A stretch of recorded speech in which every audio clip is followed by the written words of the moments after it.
حضرت سیدنا جعفر خلدی رحمۃ اللہ تعالی علیہ فرماتے ہیں کہ ایک مرتبہ میں حضرت سیدنا خیر النساج رحمۃ اللہ تعالی علیہ کی بارگاہ میں حاضر ہوا اور میں نے عرض کی کہ حضور آپ کا یہ نیا نام خیر النساج کیسے عام ہو گیا، کیسے مشہور ہو گیا؟ کیا آپ نساج کا کام کرتے تھے، یعنی کہ کپڑا بننے کا کام کرتے تھے؟ تو آپ نے فرمایا کہ نہیں، میں یہ کام نہیں کرتا تھا۔ اصل میں بات یہ ہے کہ میں نے اللہ تبارک و تعالیٰ سے یہ عہد کیا کہ یا اللہ، میں تیری رضا کی خاطر اپنے نفس کے کہنے پر کبھی بھی تازہ کھجوریں تناول نہیں کروں گا، اور میں کافی عرصہ تک اس عہد پر قائم رہا۔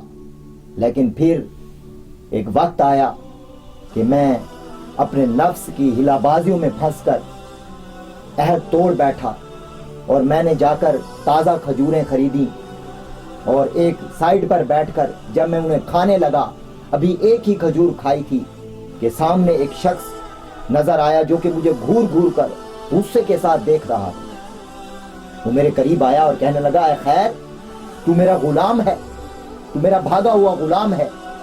اور مجھے اس نے پکڑ لیا اور میں سمجھ گیا کہ مجھے کس چیز کی سزا مل رہی۔ وہ مجھے پکڑ کر لے گیا اور اس کے کپڑے بننے کے دکان تھی، اس کے بعد اور بھی بہت سارے غلام تھے جو کہ کپڑا بن رہے تھے۔ جب ان غلاموں نے مجھے دیکھا تو مجھے کہنے لگے کہ اے خیر، تو اپنے آقا کا غلام ہو کر اس سے بھاگ گیا، چل اپنا کام کر۔ مجھے وہ شخص کہنے لگا کہ چلو تم اپنے کام پر لگ جاؤ۔ تو میں نے کپڑا بننا شروع کر دیا، اور جب میں نے کپڑا بننا شروع کیا تو مجھے ایسے لگا کہ جیسے میں بہت عرصے سے اس کام کا کاریگر ہوں، اور مجھے بہت عرصہ ہو گیا یہ کام کرتے ہوئے، اتنی جلدی سے میں کپڑا بننا شروع کر دیا تھا۔ اور پھر کافی مہینوں تک میں اس کے پاس کام کرتا رہا۔ تو ایک رات میں نے وضو کیا اور نماز عشاء پڑھنے کے بعد پوری رات میں نے نوافل میں گزار دی۔ نوافل پڑھتے پڑھتے میں نے سجدہ میں سر رکھا اور رب کی بارگاہ میں دعا کی کہ اے مولا کریم، آج کے بعد میں تیرے ساتھ کیا ہوا عہد کبھی نہیں توڑوں گا، میرے حال پہ رحم و کرم فرما اور مجھے اس غلامی سے نجات عطا فرما۔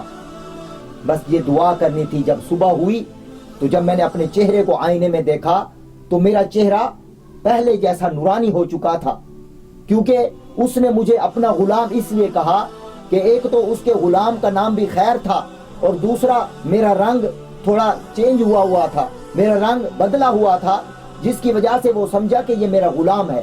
لیکن جب میں نے رات کو سجدے میں رو رو کر رب کی بارگاہ میں دعا کی تو پھر جب میرے چہرے کا رنگ صبح صاف ہو گیا تو اس نے دیکھا کہ واقعی یہ تو میرا غلام نہیں ہے، یہ تو کوئی اور خیر ہے۔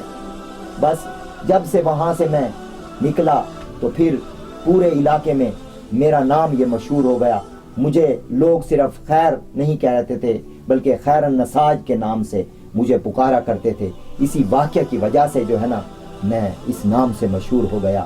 تو محترم بھائیو، دیکھیں کہ اس بزرگان دین کو، ان بزرگان دین کو دیکھیے کہ اپنے نفس کے ساتھ کس طرح مخالفت کرتے تھے کہ کبھی تازہ کھجوریں نہیں کھاؤں گا، لیکن جب عہد توڑا، یعنی کہ تازہ کھجور نفس کے کہنے پر کھا لی، تو پھر اللہ تبارک و تعالیٰ نے ان کی اصلاح کرتے ہوئے ان کو کسی کا غلام بنا دیا۔ لیکن جب رب کی بارگاہ میں اس عہد توڑنے کی توبہ کی تو پھر رب نے کرم فرمایا اور آزادی عطا فرما دی۔